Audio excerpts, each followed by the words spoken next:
আলহামদুলিল্লাহ ইসলামী আন্দোলন বাংলাদেশ সিলেট জেলা মহানগর কর্তৃক আয়োজিত গণসমাবেশের উপস্থিত সর্বস্তরের ভাই ও বন্ধুগণ, আজকে আমাদের সামনে বক্তব্য রাখবেন কেন্দ্রীয় নেতৃবৃন্দ, বিশেষ করে বাংলাদেশের লাখো কোটি জনতা হৃদয় স্পন্দন মুফতি সৈয়দ মোহাম্মদ ফয়জুল করিম সাহেবের জন্মায়। আমরা দীর্ঘক্ষণ থেকে আমাদের বক্তাদের কাছ থেকে আমাদের আগামী দিনের অনেক আসল বিষয় আমরা শুনতেছিলাম।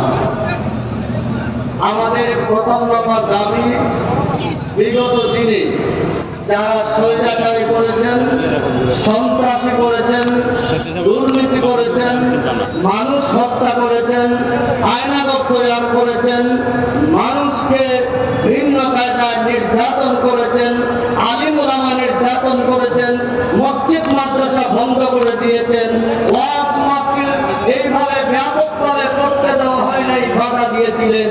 এই সমস্ত সন্ত্রাসীদের অনতি বিলম্বে গ্রেফতার করে বিচারের মুখোমুখি করতে হবে। বিশেষ করে আমাদের দেশে আমাদের ভাইদের কর্মসংস্থান বন্ধ করে দেওয়া হয়েছে। বিভিন্ন কলকারখানা শিল্প, পাথর কোয়ারি, বালু মহল এবং ভিন্ন জলমহল সহ এইগুলো একমাত্র তাদের সায়ত্তে যারা ছিলেন তাদের মতো এইগুলো লুটাতার ব্যবস্থা করেছেন। আমাদের দেশের জনগণ এখান থেকে তাদের কর্মসংস্থানের ব্যবস্থা পায় নাই। আমরা লক্ষ্য করেছি আজকে দ্রব্যমূল্যের অবস্থা, এই দ্রব্যমূল্যে আকাশে খাওয়া অর্থ এইগুলো আওয়ামী লীগ সরকারের তাদের অবরুদ্ধ এমপি মন্ত্রী দলীয় নেতা নেত্রীরা চুরি করিয়া বিদেশে 14 লক্ষ কোটি টাকা পাচার করেছে। অবিলম্বে এই টাকার দান করেন, বাংলাদেশে এনে সরকারি কোষাগারে জমা করে বাংলাদেশের জনগণের নিত্য প্রয়োজনীয় দ্রব্যমূল্য ক্রয় ক্ষমতার ভেতরে আনার চেষ্টা করে। দীর্ঘ কথা বলার সুযোগ নাই, এবারে আমাদের দেশ সংস্কার করার সময়। আমরা সকলে ঐক্যবদ্ধভাবে এই স্বৈরাচারী ফ্যাসিস্টদের দেশ থেকে বিতাড়িত করেছিলাম। এবারে কিন্তু কেউ যদি এককভাবে এই দেশকে কর্তৃক সম্পত্তি মনে করেন, আপনি ভুল করবেন। আওয়ামী লীগের সন্ত্রাসীদের সাথে বৈঠক করবেন, রাগারাগি করবেন, পুকুরে বৈঠক করবেন, মনোবিগিতে ওরা বাংলার জনগণ দেখতে চাই না। ইমানুকে আসামের সাথে বিরুদ্ধে হুঙ্কার করবেন, যুদ্ধ ঘোষণা করবেন, আন্ধার কমবে তাদের সাথে বসবেন, তাদের সাথে কথাবার্তা করবেন। আপনাদের কোনো থেকেই বাংলার জনগণ বারবার পরীক্ষা করে দেখেছে। এই জন্য আমরা একটা সুন্দর বাংলাদেশ চাই, যেখানে আমাদের সকলের অধিকার সমান থাকবে, সাম্য, মানবিক মর্যাদা, সামাজিক ন্যায় বিচার প্রতিষ্ঠা করার জন্য সুন্দর, সুস্থ, কল্যাণমূলক একটা বাংলা আমরা গঠন করতে চাই।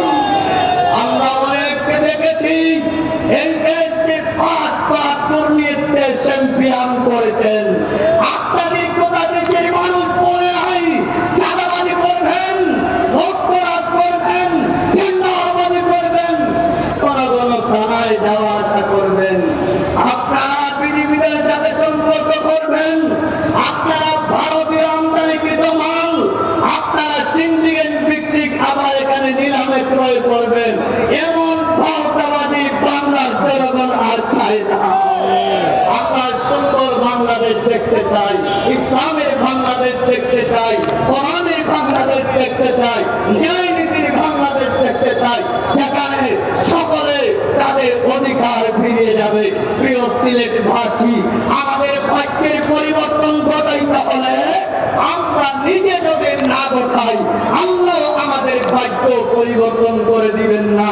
এই জন্য আসুন, 53 বছর পরীক্ষা দিয়েছি, পরীক্ষা করে দেখেছি, ভাগ্যেই পরিবর্তন হয় নাই, ভাগ্যে করতে হবে, ইসলামকে ক্ষমতায় বসাতে হবে, ইসলামী নেতৃবৃন্দকে ক্ষমতায় বসাতে হবে। এবারে ঐক্যবদ্ধ হয়েছেন, এবার কাউকে চাপতে হবে না। এবারে আন্দোলন ইসলামকে ক্ষমতায় বসানোর আন্দোলন। এই জন্য আসুন আমরা ঐক্যবদ্ধ হই। ইসলামী আন্দোলন বাংলাদেশের সাহেব করে আসছি, ইসলামী আন্দোলনের হাতকে শক্তিশালী করি, সুন্দর সুশৃঙ্খল একটা সুন্দর দেশ গঠন করার জন্য সবাই ঐক্যবদ্ধ হয়ে কাজ করি। আল্লাহ পাক আমাদের সবাইকে তৌফিক দান করুন।